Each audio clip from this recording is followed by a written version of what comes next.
Y'all, it is on to the Russian president and prime minister. Okay, getting right into it. The Russian president is directly elected by the people for a 4-year term with a limit of 2 terms that they can serve. You have to have 1 million signatures in order to be able to qualify to run for president. In 1996 and in 2000, there were a lot of candidates on the first ballot, but in 2000, Putin won without a second round vote. So there was no runoff needed because in the first round, Putin won a majority or over 50%. The president's power the president constitutionally has the power to appoint prime ministers and the cabinet. Okay, so unlike in the UK, where the prime minister comes from the majority party, it is up to the president to appoint the prime minister and all of the different cabinet members. Now, the Duma must approve the prime minister's appointment, but if they reject the president's nominee 3 times, the president can actually dissolve the Duma. And in 1998, Yeltsin replaced Prime Minister Kiriyenko with Viktor okay, it's like Chernobyl. Hold on one second, because I practiced pronouncing these names. Okay, so in 1998, Yeltsin replaced Prime Minister Kiriyenko with Viktor Chernomyrdin.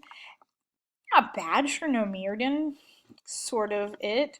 And the Duma rejected Chernomyrdin twice.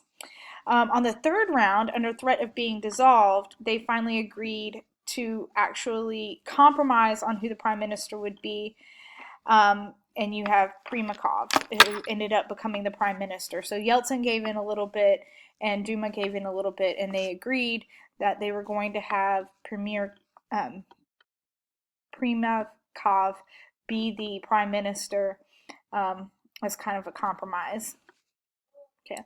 The president also issues decrees that have the force of law, but those have to be approved by the Federation Council. But don't worry, because the president now controls who pretty much sits on the Federation Council. I'll get into that in a minute. The president runs a cabinet, and that power is very much centralized and concentrated in the power of the president's hands. There's really no way that the Duma can check the cabinet. The president can dissolve the Duma, and again, this power was tested even before the Constitution was put in place by Boris Yeltsin. He ordered that the old Russian parliament be dissolved, but the conservative members staged a coup and refused to leave the White House, and that's what they call their parliament building, is the White House. And Yeltsin ordered the army to fire on the building until the members gave up. But the chaos of the new regime was revealed to the world, and the images of presidents firing on his own cabinet were not popular. So, essentially, the situation was settled. Now, we're going to talk about specifically what has Putin done to enhance or kind of concentrate the powers of the Russian government into his hands. All right. It is a situation called power vertical. This is a term that Putin actually used to describe the fact how he has unified and really unified the executive branch under his control. So he is at the top of this hierarchical pyramid of executive branch or executing laws, and he is supreme to all of the national government and all of the different regional governments. Okay. In 2000, 7 new federal districts were created to encompass all of Russia. So there's one way that he concentrated power into super districts. Each one of these districts would be headed by a presidential appointee who supervised the local governments the way that Putin had hoped that they would. And the purpose is to ensure compliance with federal laws and the Constitution. So again, kind of concentrating Putin's supremacy over basically all of the different regions of Russia. Putin has started to appoint governors. So the There is an end of direct election of regional governors. Now they're nominated by the president and confirmed by the regional legislators. The president can remove governors.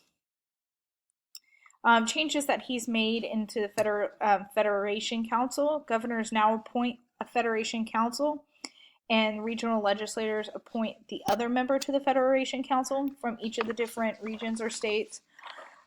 So you have a governor who's appointed by Putin, choosing somebody to serve in the Federation Council. And remember, everything has to be done in accordance to Putin's plan. So even the members of the Federation Council are now indirectly chosen by Putin through his governor appointees. And anytime Putin wants to issue a decree, those decrees have to be approved by the Federation Council.